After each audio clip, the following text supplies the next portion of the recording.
ಎಲ್ಲ ವಿದ್ಯಾರ್ಥಿಗಳು ಹಾಗೂ ಪೋಷಕರಿಗೆ ಕರ್ನಾಟಕ ಪರೀಕ್ಷಾ ಪ್ರಾಧಿಕಾರದ ವತಿಯಿಂದ ನಮಸ್ಕಾರಗಳು. 2026ನೇ ಸಾಲಿನ ಆಪ್ಷನ್ ಎಂಟ್ರಿ ಬಹು ನಿರೀಕ್ಷಿತ ನಾವು ಶುರು ಮಾಡಿದ್ದೀವಿ. ನೀಟ್ ಪರೀಕ್ಷೆ ಬರೀತಾ ಇರುವಂತಹ ವಿದ್ಯಾರ್ಥಿಗಳು ಪೋಷಕರು ದಯಮಾಡಿ ತಾವು ಆಪ್ಷನ್ ಎಂಟ್ರಿ ಮಾಡೋದಕ್ಕೆ ಹೋಗಬೇಡಿ. ನಾಳೆ ಪರೀಕ್ಷೆಯನ್ನು ಬರೀರಿ.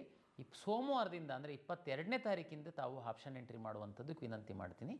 ಉಳಿದಂಥವರು ನೀಟ್ ಪರೀಕ್ಷೆ ಬರಿತಿಲ್ದಿರುವಂತಹ ವಿದ್ಯಾರ್ಥಿಗಳು ತಾವು ಈಗಾಗಲೇ ನಾನು ಸಾಕಷ್ಟು ಬಾರಿ ತಮಗೆ ಬೇರೆ ಬೇರೆ ಮಾಧ್ಯಮಗಳ ಮೂಲಕ ಹೇಳಿದ್ದೀನಿ, ನೇರ ಆಪ್ಷನ್ ಎಂಟ್ರಿ ಲಾಗಿನ್ ಮಾಡಿ ಆಪ್ಷನ್ ಎಂಟ್ರಿ ಮಾಡೋದಕ್ಕೆ ಹೋಗಬೇಡಿ.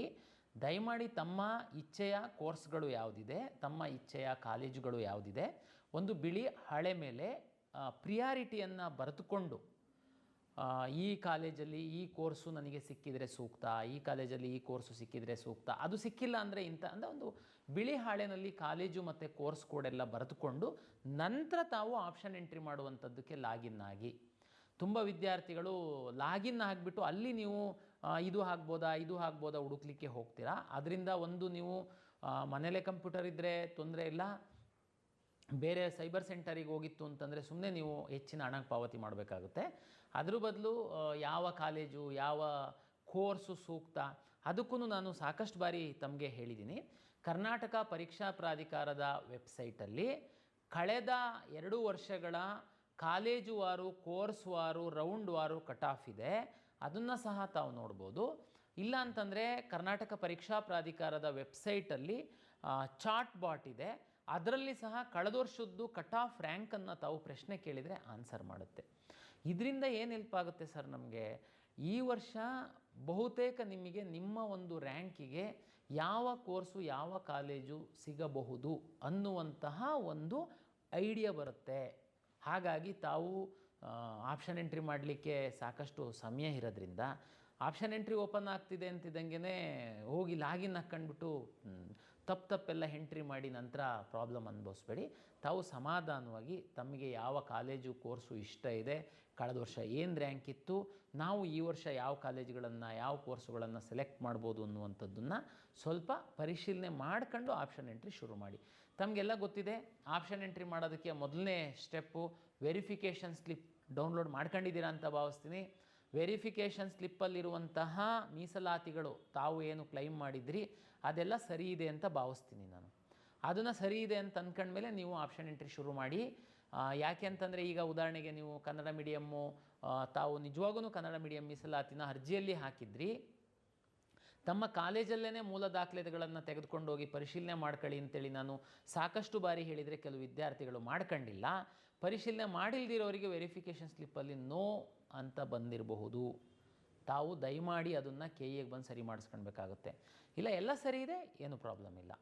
ಪರಿಶಿಷ್ಟ ಜಾತಿಯ ವಿದ್ಯಾರ್ಥಿಗಳು ಅರ್ಜಿ ಹಾಕುವಂತಹ ಸಂದರ್ಭದಲ್ಲಿ ಒಳ ಮೀಸಲಾತಿ ಇರಲಿಲ್ಲ, ಅಂದರೆ ಒಳ ಮೀಸಲಾತಿಗೆ ಸಂಬಂಧಪಟ್ಟಂಥ ಸರ್ಕಾರದ ಆದೇಶಗಳು ಇರಲಿಲ್ಲ. ಆದ್ದರಿಂದ ನಾವು ತಾವು SC ಅನ್ನುವಂಥದ್ದನ್ನು ಕ್ಯಾಪ್ಚರ್ ಮಾಡಿದ್ವಿ. ಈಗ ನನಗೆ ಬೇರೆ ಬೇರೆ ಇಲಾಖೆಗಳಿಂದ ಪರಿಶಿಷ್ಟ ಜಾತಿಯ ಒಳಪಂಗಡಗಳಿಗೆ ಸೀಟು ಹಂಚಿಕೆ ಮಾಡುವಂಥದ್ದಕ್ಕೆ ಸೀಟ್ ಮ್ಯಾಟ್ರಿಕ್ಸ್ ಕೊಡ್ತಾರೆ. ಅಂದರೆ SC Aಗೆ ಇಷ್ಟು ಸೀಟು, SC Bಗೆ ಇಷ್ಟು ಸೀಟು, SC Cಗೆ ಇಷ್ಟು ಸೀಟು ಅಂತೇಳಿ. ನಾನು ನಿಮ್ಮ SC ಪ್ರಮಾಣ ಪತ್ರವನ್ನೇ ನಾನು ಇಟ್ಕೊಂಡು ಏನಾದರೂ ನಿಮಗೆ ಆಪ್ಷನ್ ಎಂಟ್ರಿ ಮಾಡಿಸ್ಕೊಂಡ್ರೆ ನಾನು ಏನೋ ಬಿನೋ ಸಿನೋ ಅಂತ ನನಗೆ ಗೊತ್ತಿಲ್ಲ, ನಾನು ಸೀಟ್ ಅಲಾಟ್ ಮಾಡೋದು ಕಷ್ಟ ಆಗುತ್ತೆ. ಈಗಾಗಲೇ ನಾವು ಅರ್ಜಿ ತಾವು ತಕ್ಷಣ ಸೀಟು SC ABC ಸರ್ಟಿಫಿಕೇಟನ್ನು ತೆಗೆದುಕೊಂಡು ತಮ್ಮ ಅರ್ಜಿಯಲ್ಲಿ ಎಡಿಟ್ ಆಪ್ಷನ್ನಲ್ಲಿ ಹೋಗಿ RD ನಂಬರ್ ಎಂಟ್ರಿ ಮಾಡಿ ಅದು ಅಪ್ಲೋಡ್ ಆಗುತ್ತೆ. ಅದ್ರ ನಂತರ ತಾವು ವೆರಿಫಿಕೇಷನ್ ಸ್ಲಿಪ್ಪನ್ನು ಡೌನ್ಲೋಡ್ ಮಾಡ್ಕೊಂಡು ಆಪ್ಷನ್ ಎಂಟ್ರಿ ಮಾಡಿ ಅಂತ ವಿನಂತಿಯನ್ನು ಮಾಡಿದ್ದೀನಿ. ಸರ್ ಈಗ ಆಪ್ಷನ್ ಎಂಟ್ರಿ ಶುರು ಮಾಡಿದ್ದೀರಾ ಸರ್, ನಾನು ತಹಶೀಲ್ದಾರಿಗೆ ಅರ್ಜಿ ಕೊಟ್ಟಿದ್ದೀನಿ, ಅವ್ರು ಇನ್ನೂ ಅರ್ಜಿ ಕೊಟ್ಟಿಲ್ಲ, ನಮಗೆ ಅನ್ನೇ ಆಗ್ಬಿಡೋದು. ಏನು ಗಡಿಬಿಡಿ ಮಾಡಬೇಡಿ. ಆಪ್ಷನ್ ಎಂಟ್ರಿ ಮಾಡೋದಕ್ಕೆ ಇನ್ನೂ 10 ದಿನಗಳ ಕಾಲ ಸಮಯ ಇದೆ. ಅದ್ರ ನಂತರ ಅಕಸ್ಮಾತ್ 10 ದಿನಕ್ಕೂ ಸಿಕ್ಕಿಲ್ಲ ಸರ್, ಏನು ಮಾಡೋದು? ಮಾಕ್ ರಿಸಲ್ಟ್ ಬಿಟ್ಟಾದ ಮೇಲೆ ಸಹ ರೀಅರೇಂಜ್ ಮಾಡೋದಕ್ಕೆ ಆಪ್ಷನ್ ಎಂಟ್ರಿ ಮಾಡೋದಕ್ಕೆ ಅವಕಾಶ ಇದೆ. ಹಂಗಾಗಿ ತುಂಬ ನೀವು ಗಡಿಬಿಡಿ ಮಾಡೋಕ್ಕೆ ಹೋಗಬೇಡಿ. ದಯಮಾಡಿ ತಾವು ಸರ್ಟಿಫಿಕೇಟ್ ತಗೊಂಡಿಲ್ಲ ಅಂದರೆ ಸರ್ಟಿಫಿಕೇಟ್ ತಗೊಂಡು ಎಂಟ್ರಿ ಮಾಡಿ ನಂತರ ವೆರಿಫಿಕೇಷನ್ ಸ್ಲಿಪ್ಪನ್ನು ಡೌನ್ಲೋಡ್ ಮಾಡ್ಕೊಂಡು ಆಪ್ಷನ್ ಎಂಟ್ರಿ ಪ್ರಕ್ರಿಯೆಯಲ್ಲಿ ಭಾಗವಹಿಸಿ. ಈ ವರ್ಷದಲ್ಲಿ ನೀಟು ಮರುಪರೀಕ್ಷೆ ಘೋಷಣೆ ಆದ ಹಿನ್ನೆಲೆಯಲ್ಲಿ ಎಲ್ಲ ಖಾಸಗಿ ಇಂಜಿನಿಯರಿಂಗ್ ಕಾಲೇಜಿನ ಒಂದು ಆಡಳಿತ ಮಂಡಳಿಗಳು ಮಾನ್ಯ ಸಚಿವರ ಅಧ್ಯಕ್ಷತೆಯಲ್ಲಿ ಸಭೆ ಮಾಡಿ ನೀವು ನೀಟನ್ನು ಹೊರತುಪಡಿಸಿ ಕೌನ್ಸಿಲಿಂಗ್ ಮಾಡಬೇಕು ಅಂತ ಒಂದು ತೀರ್ಮಾನ ಮಾಡಿದ್ವಿ. ಪ್ರೀ ರೌಂಡ್ ಅಂತ ಮಾಡಬೇಕು ಅಂದರೆ ನಾವು ನೀಟಿಗೆ ಮ್ಯಾಚ್ ಮಾಡುವಂಥದ್ದಕ್ಕೆ ನಮಗೆ ಸಾಕಷ್ಟು ಸಮಯ ಇರೋದ್ರಿಂದ ಪ್ರೀ ರೌಂಡ್ ಮಾಡಿ 100% ಇಷ್ಟ ಆದಂಥವರಿಗೆ ಕಾಲೇಜ್ ಕಳಿಸ್ಬೇಕು ಅಂತ ಒಂದು ತೀರ್ಮಾನ ಮಾಡಿದ್ವಿ. ಒಂದು 20-25 ದಿವಸದ ಹಿಂದಿನ ತೀರ್ಮಾನ ಅದು. ಅದ್ರ ನಂತರ ಸಾಕಷ್ಟು ಮಾಧ್ಯಮಗಳಲ್ಲಿ ನಾವು ಹೇಳಿದ್ವಿ ಪ್ರೀ ರೌಂಡ್ ಅಂದ್ರೇನು, ಏನು ಮಾಡ್ತೀವಿ ಅಂತ. ಆದರೂ ವಿದ್ಯಾರ್ಥಿಗಳಿಗಂತೂ ಸಾಕಷ್ಟು ಗೊಂದಲಗಳಿತ್ತು, ಸಾಕಷ್ಟು ಪ್ರಶ್ನೆ ಕೇಳ್ತಾಯಿದ್ರಿ.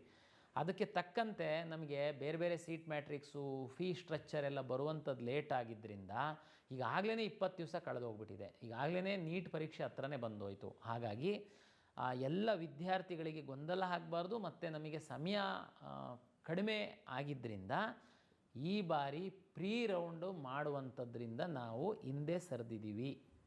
ಕಳೆದ ವರ್ಷ ಅದರ ಹಿಂದಿನ ವರ್ಷ ಇದ್ದಂತೆಯೇ ಮೊದಲ ಸುತ್ತನ್ನೇ ನಾವು ಆರಂಭಿಸ್ತಾ ಇದ್ದೀವಿ, ಪ್ರಥಮ ಸುತ್ತು. ಹಾಗಾಗಿ ಏನು ಗೊಂದಲ ಬೇಡ, ಪ್ರೀ ರೌಂಡ್ ಇರಲ್ಲ. ನಾವು ಅಧಿಕೃತವಾದ ನೋಟಿಫಿಕೇಷನ್ ಸಹ ಹಾಕಿದ್ದೀವಿ. ಹಾಗಾಗಿ ತಾವೆಲ್ಲ ಆಪ್ಷನ್ ಏನು ಎಂಟ್ರಿ ಮಾಡ್ತೀರಾ ಫಸ್ಟ್ ರೌಂಡಲ್ಲಿ, ಅದನ್ನು ನಾವು ಹಿಂದಿನ ವರ್ಷಗಳಲ್ಲಿ ಕೊಟ್ಟಂತೆ ಚಾಯ್ಸಸ್ 4 1 2 3 4 ಅದೇನು ಅನ್ನುವಂಥದ್ದೆಲ್ಲ ನಾವು ರಿಸಲ್ಟ್ ಅನೌನ್ಸ್ ಮಾಡಿದ ಮೇಲೆ ಹೇಳ್ತೀವಿ. ಹಾಗಾಗಿ ಇದು ಒಟ್ಟು ಪ್ರಥಮ ಸುತ್ತಿನ ಕೌನ್ಸಿಲಿಂಗ್ ಪ್ರಕ್ರಿಯೆಯನ್ನು ಶುರು ಮಾಡಿದ್ವಿ. ಅದಕ್ಕೋಸ್ಕರ CET ರ್ಯಾಂಕ್ ಇರುವಂತಹ ಎಲ್ಲ ವಿದ್ಯಾರ್ಥಿಗಳು ಆಪ್ಷನ್ ಎಂಟ್ರಿ ಮಾಡಿ ಎನ್ನುವಂಥದ್ದು ನನ್ನ ವಿನಂತಿ. ಸರ್, ನೀಟ್ ಪರೀಕ್ಷೆ ಬರೆದಿದ್ದೀನಿ, ನಾನು ಬರಿತಾ ಇದ್ದೀನಿ, CET ಪರೀಕ್ಷೆಯನ್ನು ಬರೆದಿದ್ದೀನಿ, ನನಗೆ CETಯಲ್ಲಿ ಯಾವ ಸೀಟು ಬೇಡ ಸರ್, ನಾನು ಓನ್ಲಿ ನೀಟ್ ಆಸ್ಪರೆಂಟ್ ಇದ್ದೀನಿ, ನಾನು ಆಪ್ಷನ್ ಎಂಟ್ರಿ ಮಾಡಬೇಕಾ ಸರ್? ನಿಮ್ಮಿಷ್ಟ ಸರ್. ನೀಟ್ ಪರೀಕ್ಷೆ ಬರಿತಾ ಇದ್ದೀನಿ, CET ನೀಟ್ ಪರೀಕ್ಷೆ ಬರೆದು ಅಲ್ಲಿ ಪಾರ್ಟಿಸಿಪೇಟ್ ಮಾಡಿ ನನಗೇನಾದರೂ ಮೆಡಿಕಲ್ ಸೀಟ್ ಸಿಕ್ಕಿಲ್ಲ ಅಂತಂದರೆ ನಾನು ಇಂಜಿನಿಯರಿಂಗೋ ವೆಟರ್ನರಿನೋ ಅಗ್ರಿಕಲ್ಚರೋ ಹೋಗೋನಿದ್ದೀನಿ ಸರ್.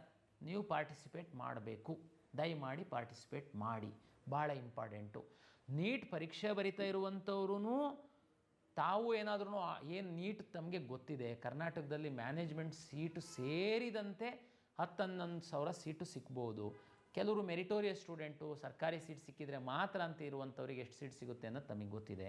ಹಾಗಾಗಿ ಮೆಡಿಕಲ್, ಡೆಂಟಲ್, ಆಯುಷ್ ವಿದ್ಯಾರ್ಥಿಗಳು ಸಹ CET ರ್ಯಾಂಕ್ ಇತ್ತು ಅಂತಂದರೆ ಆಪ್ಷನ್ ಎಂಟ್ರಿ ಮಾಡಿ, ನೀವು ಇದರಿಂದ ಏನು ಕಳ್ಕೊಳ್ಳುವಂಥದ್ದು ಇಲ್ಲ ಅನ್ನುವಂಥದ್ದು ನನ್ನ ವಿನಂತಿ. ಜೊತೆಗೆ ಸರ್, ಇಂಜಿನಿಯರಿಂಗ್ದು ಫೈನಲ್ ಸೀಟ್ ಮ್ಯಾಟ್ರಿಕ್ಸೇ ಹಾಕಿಲ್ಲ ಸರ್, ಆಪ್ಷನ್ ಎಂಟ್ರಿ ಶುರು ಮಾಡಿದ್ದೀರಾ? ಇಂಜಿನಿಯರಿಂಗ್ ಕಾಲೇಜ್ ಅಂತೂ ಇದೆ, ಡ್ರಾಫ್ಟ್ ಸೀಟ್ ಮ್ಯಾಟ್ರಿಕ್ಸ್ ಅಂತೂ ನಾವು ಪಬ್ಲಿಷ್ ಮಾಡಿದ್ದೀವಿ. ಕಾಲೇಜ್ ಎಂಟ್ರಿ ಮಾಡಿರಿ ನೀವು. ಮೀನ್ ವೈಲ್ ನಾವು ಫೈನಲ್ ಸೀಟ್ ಮ್ಯಾಟ್ರಿಕ್ಸ್ ಸರ್ಕಾರದಿಂದ ಬರ್ತಿದ್ದಂಗೆ ಪಬ್ಲಿಷ್ ಮಾಡ್ತೀವಿ. ಇದಕ್ಕೆ ಏನು ಸಂಬಂಧ ಇಲ್ಲ. ಈಗ ಉದಾಹರಣೆಗೆ ಒಂದು RV ಕಾಲೇಜ್ ಇದೆ, ಅಲ್ಲಿ ಕಂಪ್ಯೂಟರ್ ಸೈನ್ಸ್ ಇದೆ, ಡ್ರಾಫ್ಟ್ ಸೀಟ್ ಮ್ಯಾಟ್ರಿಕ್ಸ್ ಹಾಕಿದ್ದೀವಿ. ಅದರಲ್ಲಿ ಏನಾದರೂ ಮೇಲೆ ಕೆಳಗೆ ಸೀಟ್ ಜಾಸ್ತಿ ಆಗ್ಬೋದು, ಕಡಿಮೆ ಆಗ್ಬೋದು, ಸರ್ಕಾರ ಕೊಟ್ಟಾಗ ಹಾಕ್ತೀವಿ. ಆಪ್ಷನ್ ಎಂಟ್ರಿ ಮಾಡೋದಕ್ಕೆ ಏನು ಪ್ರಾಬ್ಲಮ್ ನಿಮಗೆ? ಈಗಾಗಲೇ ಕಾಲ್ ಸೆಂಟ್ರಿಗೆ ಫೋನ್ ಬಂದಿದ್ದಕ್ಕೆ ನಾನು ಅದನ್ನು ಹೇಳ್ತಾ ಇದ್ದೀನಿ. ದಯಮಾಡಿ ತಾವು ಅಂಥದ್ದೆಲ್ಲ ತಲೆಬಿಸಿ ಮಾಡೋಕ್ಕೆ ಹೋಗಬೇಡಿ. ನಿಮ್ಮ ಪರವಾಗಿ ನಾವು ನಿರಂತರವಾಗಿ ಇಲ್ಲಿ ವಿಚಾರ ಮಾಡ್ತಾ ಇರ್ತೀವಿ, ಕಾಳಜಿ ತಗೊಳ್ತೀವಿ. ತಮಗೆ ಏನು ಬೇಕಾಗಿದೆ ಆಪ್ಷನ್ ಎಂಟ್ರಿ ಮಾಡುವಂಥದ್ದಕ್ಕೆ ಆ ಇನ್ಫಾರ್ಮೇಷನ್ ಎಲ್ಲ ನಮ್ಮ ವೆಬ್ಸೈಟಲ್ಲಿ ಇದೆ. ದಯಮಾಡಿ ತಾವು ಆಪ್ಷನ್ ಎಂಟ್ರಿ ಮಾಡಿ ಎನ್ನುವಂಥದ್ದು ನನ್ನ ವಿನಂತಿ. ನರ್ಸಿಂಗ್ದು ಮತ್ತು ಫಾರ್ಮ್ ಸೈನ್ಸಸ್ದು ಸಹ ಅವರು ಸೀಟ್ ಮ್ಯಾಟ್ರಿಕ್ಸು, ನಾವು ಎಲ್ಲ ಇಲಾಖೆಗಳಿಂದ ಸೀಟ್ ಮ್ಯಾಟ್ರಿಕ್ಸಿಗೆ ಕಾದು 25 ದಿವಸ ಆಗೋಯಿತು. ಹಾಗಾಗಿ ನಾನು ಪ್ರೀ ರೌಂಡನ್ನೇ ಮಾಡುವಂಥದ್ದನ್ನು ಬಿಟ್ಟಾಯಿತು. ಹಾಗಾಗಿ ಇಂಜಿನಿಯರಿಂಗ್ದು ತುಂಬ ಜಾಸ್ತಿ ಸೀಟ್ ಇದೆ ಮತ್ತು ವಿದ್ಯಾರ್ಥಿಗಳು ತುಂಬ ಸಮಯ ಬೇಕಾಗುತ್ತೆ ಆಪ್ಷನ್ ಎಂಟ್ರಿ ಮಾಡಲಿಕ್ಕೆ. ಅದಕ್ಕೋಸ್ಕರ ನಾವು ಆಪ್ಷನ್ ಎಂಟ್ರಿ ಶುರು ಮಾಡ್ತಾಯಿದ್ದೀವಿ. ಅದು ಬಂದಂಗೆ ನಾವು ವೆಬ್ಸೈಟಲ್ಲಿ ಅಪ್ಲೋಡ್ ಮಾಡ್ತೀವಿ. ವಿದ್ಯಾರ್ಥಿಗಳಿಗೆ ಇಷ್ಟೇ ಆಪ್ಷನ್ ಎಂಟ್ರಿ ಮಾಡಬೇಕು ಅನ್ನುವಂಥ ಲಿಮಿಟ್ ಇಲ್ಲ. ತುಂಬ ವಿದ್ಯಾರ್ಥಿಗಳೇನು ಮಾಡ್ತೀರಾ, ನನಗೇನು ಸಿಗಲ್ಲ ಸರ್, ಹಂಗಾಗಿ ನನಗೆ ಒಂದು 10 ಕಾಲೇಜ್ ಹಾಕಿದ್ದೆ ಅಂತ ಮಾಕ್ ರಿಸಲ್ಟ್ ಬಿಟ್ಟ ಮೇಲೆ ಸರ್ ನನಗೆ ನೋಡಿ ಅವ್ರಿಗೆ ಸಿಕ್ಕಿದೆ, ನನಗೆ ಸಿಕ್ಕಿಲ್ಲ. ಓಕೆ, ಎನಿವೆ ಮಾಕ್ ರಿಸಲ್ಟ್ ಆದಮೇಲೆ ಸಹ ನೀವು ಆಪ್ಷನ್ ಎಂಟ್ರಿ ಮಾಡುವಂಥದ್ದಕ್ಕೆ ಅವಕಾಶ ಇರುತ್ತೆ.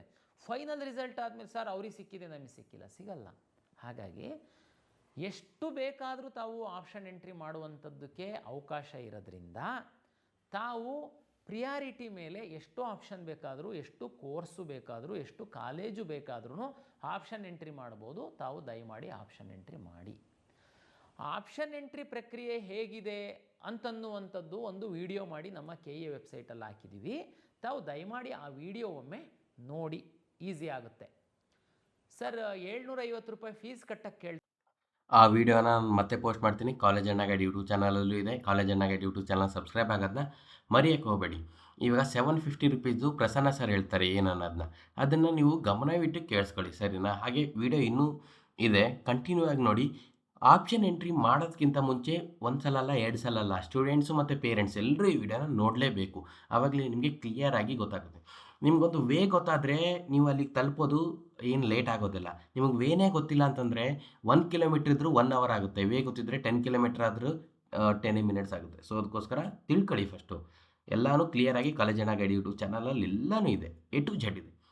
ನಾನು ಹಿಂದೆನೇ ಹೇಳಿದೆ 1000 ಸಲ. ಪ್ರೀ ರೌಂಡು ಅದೆಲ್ಲಾನು ಚಾಯ್ಸ್ ಸೆಲೆಕ್ಷನ್ ಎಲ್ಲಾನು. ಸ್ಟೂಡೆಂಟ್ಸ್ ಏನಂದ್ರು ಪ್ರೀ ರೌಂಡ್ ಅದು ಇದು ಕನ್ಫ್ಯೂಸ್ ಮಾಡ್ಕೊಂಡಿದ್ದೀರಾ. ಇರಲಿ ವಿಡಿಯೋನ ನೋಡ್ತಾ ಹೋಗಿ ಕಂಟಿನ್ಯೂ.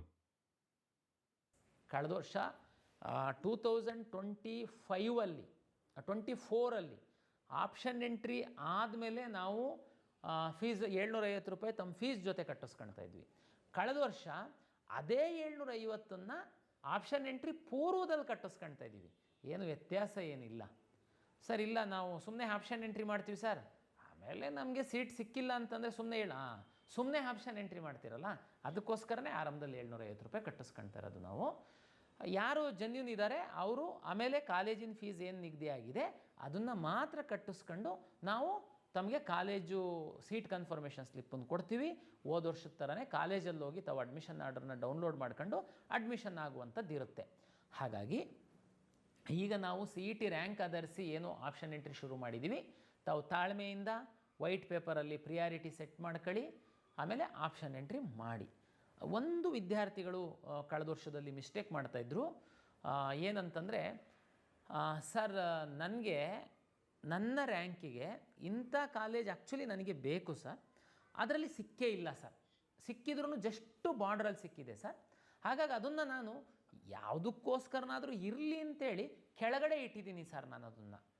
ನೋ, ತಪ್ಪದು ನೀವು ಮಾಡ್ತಿರೋದು.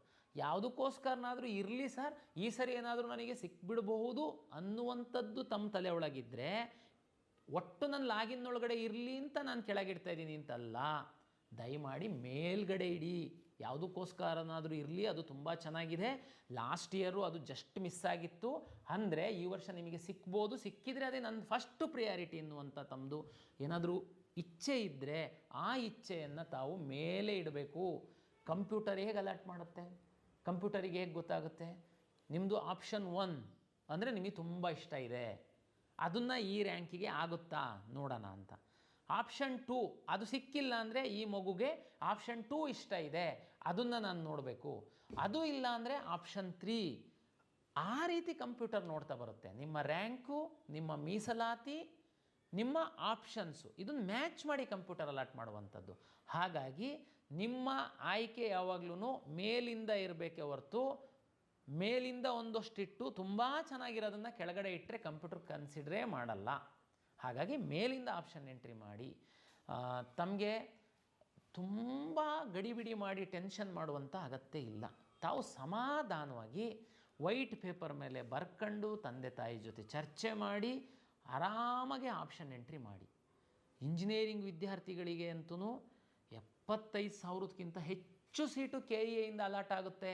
ದಯಮಾಡಿ ಅರ್ಥ ಮಾಡ್ಕೊಳ್ಳಿ. ಅದರಲ್ಲಿ 17 ಸರ್ಕಾರಿ ಇಂಜಿನಿಯರಿಂಗ್ ಕಾಲೇಜುಗಳಲ್ಲಿ ಕೋರ್ ಬ್ರಾಂಚಸ್ಸಿಗೆ ಸರ್ಕಾರ 50% ವಿನಾಯಿತಿ ಕೊಟ್ಟಿದೆ. ಅಂದರೆ ಜಸ್ಟು 24-25 ಸಾವಿರ ಆಗುತ್ತೆ ಕೋರ್ ಬ್ರಾಂಚಸ್ಸಿಗೆ. ಇಮ್ಯಾಜಿನ್ ಮಾಡಿ. ಇವತ್ತು ಯಾವ ಖಾಸಗಿ LKGಯಲ್ಲಿ ಸಹ ಅಷ್ಟು ಫೀಸ್ ಇಲ್ಲ. ಹಾಗಾಗಿ ನೀವು ಗಡಿಬಿಡಿನಲ್ಲಿ ಎಲ್ಲೆಲ್ಲಿಂದನೋ 3ನೇ ವ್ಯಕ್ತಿಗಳಿಂದ ಫೋನ್ ಬಂತು ಅಂತೇಳಿ ಹೋಗಿ ಗಡಿಬಿಡಿನಲ್ಲಿ ಅಡ್ಮಿಷನ್ ಆಗೋದಕ್ಕಿಂತ ತಾವು ದಯಮಾಡಿ ನಮ್ಮ KEA ಮುಖಾಂತರ ಸಹ 45% ಸೀಟ್ ಅಲಾಟ್ ಮಾಡ್ತೀವಿ. ದಯಮಾಡಿ ಕೌನ್ಸಿಲಿಂಗಲ್ಲಿ ತಾವು ಭಾಗವಹಿಸಿ ತಮ್ಮ ಅದೃಷ್ಟವನ್ನು ಪರಿಶೀಲನೆ ಮಾಡಿಕೊಳ್ಳಿ. ಬರೀ ನಾನು ಇಂಜಿನಿಯರಿಂಗ್ ಹೇಳಿದೆ, ಅದಲ್ಲದೆ ನಿಮಗೆ nursing, allied health sciences, pharm sciences ಸಾಕಷ್ಟಿದ್ದಾವೆ. ಅಂತಿಮವಾಗಿ ನಿಮಗೆ ದುಡ್ಡು ಕೊಟ್ಟರೆ ಸೀಟ್ ಸಿಕ್ಬಿಡುತ್ತೆ.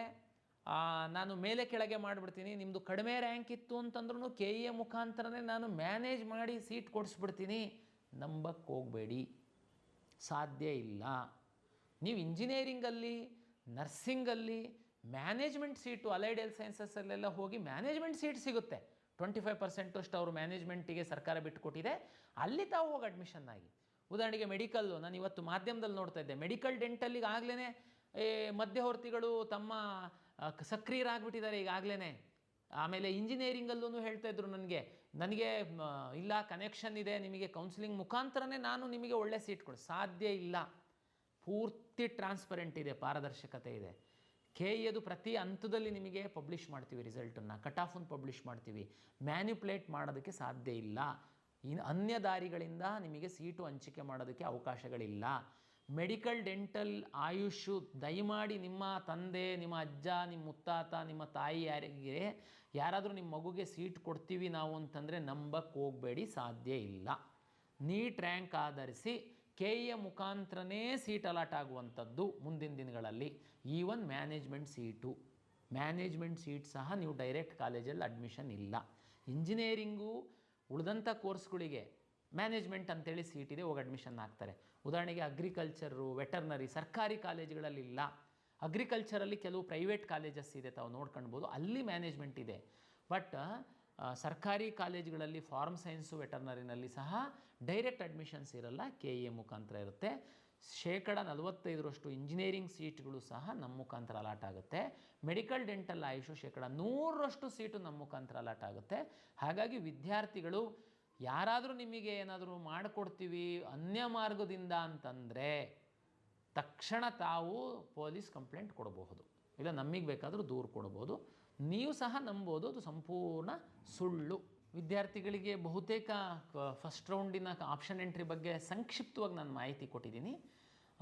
ತಾವು ಇನ್ನೂ ವಿವರವಾಗಿ ಅಂದರೆ ಯಾವ ರೀತಿ ಅಲರ್ಟ್ ಆಗುತ್ತೆ, ಯಾವ್ಯಾವುದಕ್ಕೆ ಪ್ರಕ್ರಿಯೆಗಳು ಹೇಗಿರುತ್ತೆ, ಅದೆಲ್ಲದೂ ನಾವು ಕೌನ್ಸಿಲಿಂಗ್ಗೆ ಸಂಬಂಧಪಟ್ಟಂತೆ 2026 ನಾವೊಂದು ಬ್ರೋಷರ್ನ ವೆಬ್ಸೈಟಲ್ಲಿ ಅಪ್ಲೋಡ್ ಮಾಡಿದ್ದೀವಿ. ದಯಮಾಡಿ ಪ್ರಿಂಟ್ ತಗೊಂಡು ತಾವು ಫ್ರೀ ಇದ್ದಂಥ ಸಂದರ್ಭದಲ್ಲಿ ಒಮ್ಮೆ ಅದನ್ನು ಓದಬೇಕು ಅಂತ ವಿದ್ಯಾರ್ಥಿಗಳಿಗೆ ವಿನಂತಿಯನ್ನು ನಾನು ಮಾಡಿಕೊಳ್ತೀನಿ. ಮುಂದಿನ ದಿನಗಳಲ್ಲಿ ಏನಾದರೂ ಕರ್ನಾಟಕ ಪರೀಕ್ಷಾ ಪ್ರಾಧಿಕಾರದಿಂದ ಯಾವುದಾದ್ರೂ ಅಪ್ಡೇಟ್ಸ್ ಇತ್ತು ನಾವು ಕಾಲೇಜ್ ಅಣ್ಣ ಗೈಡ್ ಯೂಟ್ಯೂಬ್ ಚಾನಲಲ್ಲಿ ಎಲ್ಲರೂ ಪೋಸ್ಟ್ ಮಾಡ್ತೀವಿ. ಸೊ ಅದಕ್ಕೋಸ್ಕರ ಕಾಲೇಜ್ ಅಣ್ಣ ಗೈಡ್ ಯೂಟ್ಯೂಬ್ ಚಾನಲ್ನ ಸಬ್ಸ್ಕ್ರೈಬ್ ಮಾಡ್ಕೊಂಡಿರಿ. ಮತ್ತು ವಾಟ್ಸಪ್ ಗ್ರೂಪ್ ಲಿಂಕ್ ಇರುತ್ತೆ ಡಿಸ್ಕ್ರಿಪ್ಷನಲ್ಲಿ. ಏನಕ್ಕೆ ಜಾಯ್ನ್ ಆಗ್ತಿಲ್ಲ, ಜಾಯ್ನ್ ಆಗಿ. ಅಲ್ಲಿ ಕೂಡ ಇಂಪಾರ್ಟೆಂಟ್ ಅಪ್ಡೇಟ್ ಹೇಳಿರ್ತೀವಿ. ವೆರಿಫಿಕೇಷನ್ ಸ್ಲಿಪ್ ಬಗ್ಗೆ ಎಷ್ಟೋ 1000 ಸ್ಟೂಡೆಂಟ್ಸ್ ಇಶ್ಯೂ ಫೇಸ್ ಮಾಡಿದ್ರು, ನಾವು ವಾಟ್ಸಪ್ಪಲ್ಲಿ ಅಪ್ಡೇಟ್ ಮಾಡಿಬಿಟ್ಟು ಅವರಿಗೆ ಇಶ್ಯೂನ ರಿಸಾಲ್ವ್ ಮಾಡೋ ಥರ ಮಾಡಿದ್ವಿ. ಸೊ ಅದಕ್ಕೋಸ್ಕರ ನೀವು ಜಾಯ್ನ್ ಆಗ್ತೀರಾ ಅನ್ಕೋತೀನಿ. ಎಕ್ಸ್ಟೆಂಡ್ ಮಾಡಿ ಅಂತ ಕೇಳಕ್ಕೆ ಹೋಗಬೇಡಿ, ಸಮಯ ಸಾಕಷ್ಟು ಇದೆ. ತಾವು ವೈಟ್ ಪೇಪರಲ್ಲಿ ಪಟ್ಟಿ ಮಾಡ್ಕೊಂಡು ಫ್ರೀ ಇರುವಂತಹ ಸಮಯದಲ್ಲಿ ತಾವು ಆಪ್ಷನ್ ಎಂಟ್ರಿ ಮಾಡಿ. ಆಪ್ಷನ್ ಎಂಟ್ರಿ ಮಾಕ್ ರಿಸಲ್ಟ್ ಆದಮೇಲೆ ಸಹ ತಾವು ಯಾವುದಾದ್ರೂ ಕಾಲೇಜ್ಗಳು ಬಿಟ್ಟೋಗಿದ್ರೆ ಹಾಕುವಂಥದ್ದಕ್ಕೆ ಅವಕಾಶ ಇರುತ್ತೆ. ಒಂದು ವೇಳೆ ನಮ್ಮ ಲಾಸ್ಟ್ ಡೇಟ್ ಆಗ್ತಿದ್ದಂಗೆ ತುಂಬ ಟೆನ್ಷನ್ ಮಾಡ್ಕೊಳ್ಳೋ ಅಗತ್ಯ ಇಲ್ಲ. ತಾವು ಮಾಕ್ ರಿಸಲ್ಟ್ ನೋಡಿ ನಿಮ್ಮ ಸ್ನೇಹಿತರಿಗೆ ನಿಮ್ಗಿಂತ ಕಡಿಮೆ ರ್ಯಾಂಕ್ ಇದ್ರೂ ಒಳ್ಳೆ ಕಾಲೇಜ್ ಸಿಕ್ಕಿದೆ ಅಂತಂದರೆ ನೀವು ಆ ಕಾಲೇಜ್ ಹಾಕ್ತೇ ಇದ್ದಿರ್ಬೋದು. ಹಾಗಾಗಿ ತಾವು ಅದನ್ನು ಹಾಕ್ಕೊಳ್ಬೋದು. ಹಾಗಾಗಿ ಏನು ಚಿಂತೆ ಮಾಡೋ ಅಗತ್ಯ ಇರಲ್ಲ. ಎಲ್ಲರಿಗೂ ಒಳ್ಳೆಯದಾಗಲಿ. ಸಮಾಧಾನದಿಂದ ತಾವು ಆಪ್ಷನ್ ಎಂಟ್ರಿ ಮಾಡಿ. ಆಮೇಲೆ ಕೆಲವೊಮ್ಮೆ ಗೊತ್ತು ತಮಗೆ, ನಾವು ಕ್ಲೌಡಲ್ಲಿ ಎಲ್ಲೋ ಹೋಸ್ಟ್ ಮಾಡಿ ಪ್ರೈವೇಟು ವೆಬ್ಸೈಟ್ಗಳು ರನ್ನ ಆ ರೀತಿ ಆಗಲ್ಲ. ಬೇರೆ ಬೇರೆ ಸೆಕ್ಯೂರಿಟಿ ಪರ್ಪಸ್ಸಿಗೋಸ್ಕರ ನಾವು ಸ್ಟೇಟ್ ಡಾಟಾ ಸೆಂಟರಲ್ಲೇ ಹೋಸ್ಟ್ ಮಾಡಿರ್ತೀವಿ. ಕೆಲವೊಮ್ಮೆ ಸಣ್ಣ ಪುಟ್ಟ ತಾಂತ್ರಿಕ ಸಮಸ್ಯೆಗಳು ಆಗ್ಬೋದು. ತಾವು ಪ್ಯಾನಿಕ್ ಆಗಿ ಗಡಿಬಿಡಿ ಮಾಡುವಂಥ ಅಗತ್ಯ ಇಲ್ಲ. ಅದಕ್ಕೆ ಪೂರಕವಾಗಿ ನಾವು ನಿರಂತರವಾಗಿ ಮಾನಿಟ್ರ್ ಮಾಡ್ತಿರ್ತೀವಿ. ಹಾಗಾಗಿ ಯಾವುದೇ ಅಷ್ಟೊಂದು ಸಮಸ್ಯೆ ಆಗದಿಲ್ದಿರೋ ಥರ ವಿದ್ಯಾರ್ಥಿಗಳ ಹಿತದೃಷ್ಟಿಯಿಂದ ಎಲ್ಲ ವ್ಯವಸ್ಥೆಯನ್ನು ನಾವು ಮಾಡಿಕೊಳ್ತೀವಿ ಅಂತೇಳಿ ಹೇಳ್ತಾ, ಎಲ್ಲರಿಗೂ ಮತ್ತೊಮ್ಮೆ ಶುಭವನ್ನು ಕೋರ್ತಾ, ತಾವು ಒಳ್ಳೆಯ ಕಾಲೇಜಲ್ಲಿ ಒಳ್ಳೆಯ ರೀತಿ ಸೀಟನ್ನು ತಮ್ಮ ರ್ಯಾಂಕಿಗೆ ಪೂರಕವಾಗಿ ಸಿಕ್ಕಲಿ ಅಂತೇಳಿ ತಮಗೆ ತಿಳಿಸ್ತೀನಿ. ಮತ್ತೊಮ್ಮೆ ಪ್ರಾಧಿಕಾರದ ವತಿಯಿಂದ ತಮ್ಮೆಲ್ಲರಿಗೂ ನಮಸ್ಕಾರಗಳು.